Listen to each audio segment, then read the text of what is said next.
Samantala, balikan na natin ang ulat ni Ian Cruz tungkol sa pagiging panawing pandangal ni DILG Secretary Mar Rojas sa anibersaryo ng Philippine National Police. Ian? Yes, Rafi, ngayong araw ngay pinagdiriwang ang ika-22 anibersaryo ng Philippine National Police sa Kamkame, kung saan nga naging panauhing pandangal si DILG Secretary Mar Rojas.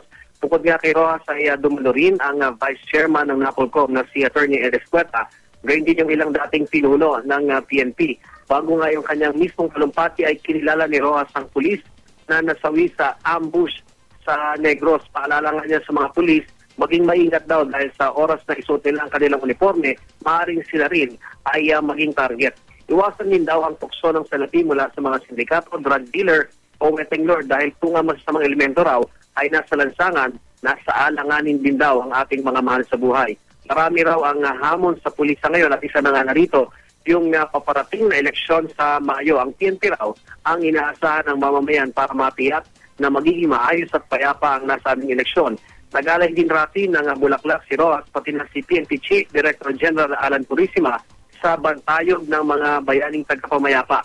Ito ay bilang pagkilala sa mga bayaning pulis na nagbuwis ng kanilang buhay para yan sa kapakanan ng ating bayan. Rafi? Iyan, may nabanggit ba itong si Secretary Rojas? Nabanggit mo na rin yung mga bayaning pulis tungkol sa mga pulis na na-ambush ng mga NPA?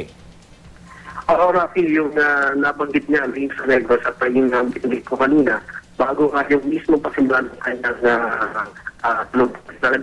sinabi niya natin na kailangan daw ay kinatali sila, nag-aasa ng mga isa ng mga kanina dahil sinasabi nga ni Secretary Rojas na itong police na tayo